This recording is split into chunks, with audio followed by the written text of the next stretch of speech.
I think a lot of it is being dismantled as we speak because we all have debt problems, in the Western world and not least here in Europe. And at the moment, the only way out seems for the politicians to cut and cut and cut. So we see quite a lot of demonstrations because things are taken away from people that they see as their acquired rights. But we have an even bigger problem in the future because we have a lethal combination in Europe, I would say, for our societies of very low birth rates and very rapidly aging of the population. So the composition of our populations will mean fewer taxpayers and much more to enjoy the services in the future. So unless we make them much more, the delivery mechanism hugely more efficient, we will simply not be able to afford what we got today. Is there any other way out of this apart from dismantling or changing the welfare state? There is indeed, but that requires that we face the problem and that we start doing the reforms because they are politically difficult. You can actually do something about pension reform, right? You can do something about migration, but therefore also integration. We need to learn that better in Europe. And you can work on increasing the productivity of the public sector. But these are hugely unpopular political issues. So we need to begin to start a debate, and the politicians are not really facing it because there's too much firefighting to do all the time with the economy. But we can deal with it, but we have to do it, and we have to make certain that people really understand the reasons why we're reforming, because otherwise the whole thing ends up in demonstrations and political chaos.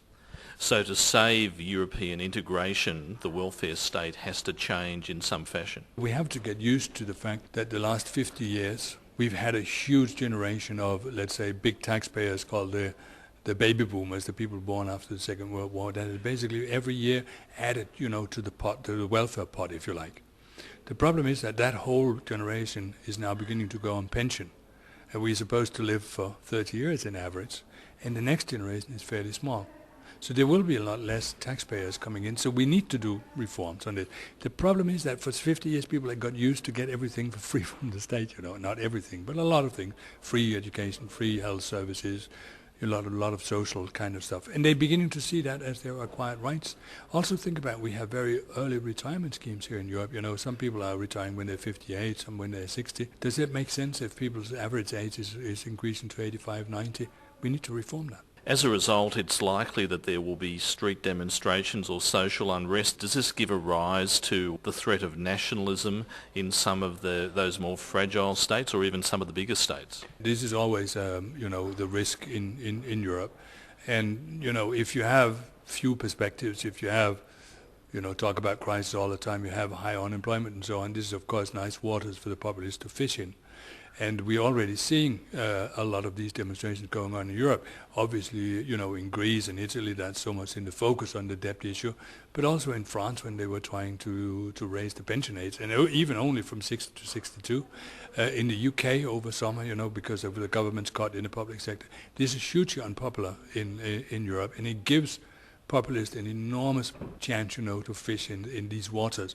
And it is very dangerous in Europe because the reason you might do that is that populism is also associated with xenophobia, and nationalism. And I don't think what we need is a more nationalistic Europe because history proves that this is not good for the world.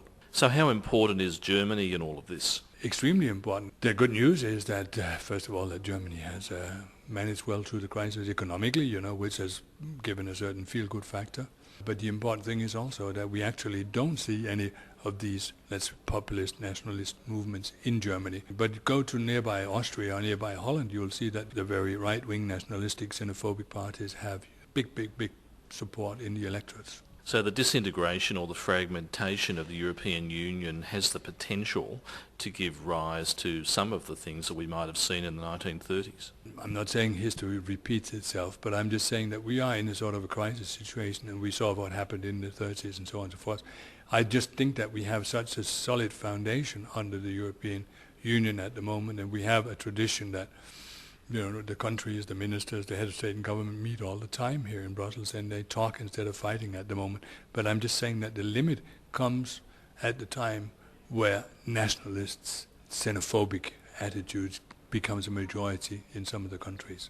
But I'm also afraid, because some of the anti-European rhetoric that we hear from time to time is actually pushing in that direction. It's always anecdotal, and you can always find bad anecdotes about others. But take for example the debate in the UK.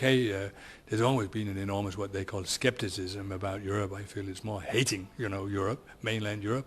But a lot of the rhetoric there is actually damaging in that way because it turns people away from collaboration. It increases hostility, and I don't think that's the way to go, because Europe is individually, state by state, not really able to manage the competition in the world with you guys over in Asia, or the US.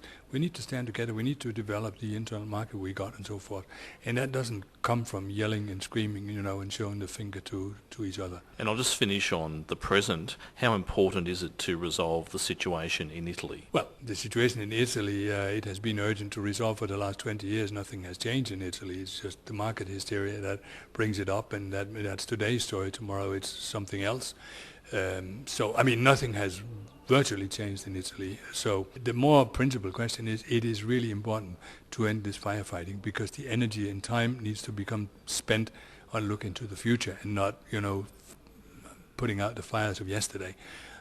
So we need to do something that can finally make the markets, become less hysterical and calm down a bit, because a lot of it is self-inflicted or self-fulfilling prophecies because of all this hysteria at the financial markets. And I think if we could just do something, that would make that part quiet, then the banks could begin to function normal, the political system could begin to function normal, and we could finally begin to make a plan for not how to fight the fires, but how to really get forward.